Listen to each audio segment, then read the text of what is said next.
RG Kar medical কলেজে ধর্ষণ ও খুনের মামলায় ওই হাসপাতালের প্রাক্তন অধ্যক্ষ সন্দীপ ঘোষের ঘনিষ্ঠ এক চিকিৎসকের বিষয়ে খোঁজখবর শুরু করল সিবিআই। বৃহস্পতিবার সল্টলেকে সিবিআই দফতরে তাকে তলব করে জিজ্ঞাসাবাদ করা হয়। রাত পর্যন্ত জিজ্ঞাসাবাদ চলেছে। ওই চিকিৎসককে এর আগেও এক প্রশ্ন জিজ্ঞাসাবাদ করা হয়েছিল বলে খবর। সূত্রের খবর, গত 8ই আগস্ট উত্তরবঙ্গ থেকে ওই চিকিৎসক কলকাতায় এসেছিলেন। তিনি 9ই আগস্ট সকাল থেকে রাত পর্যন্ত আরজিকর হাসপাতালেই ছিলেন। সন্দীপের মোবাইল ফোনের কল ডিটেলস রেকর্ড থেকে ওই চিকিৎসকের খোঁজ মিলেছে বলে তদন্তকারীদের দাবি।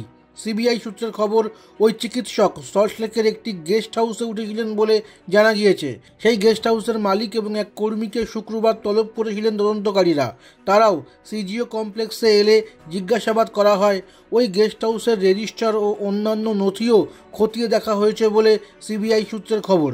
গোয়েন্দাদের বক্তব্য, ওই চিকিৎসক সন্দীপকে 9ই আগস্ট সকালে ফোন করেছিলেন। সন্দীপের কথা অনুযায়ী তিনি আরজিকর হাসপাতালে যান বলে ওই চিকিৎসক জিজ্ঞাসাবাদ দাবি করেছেন।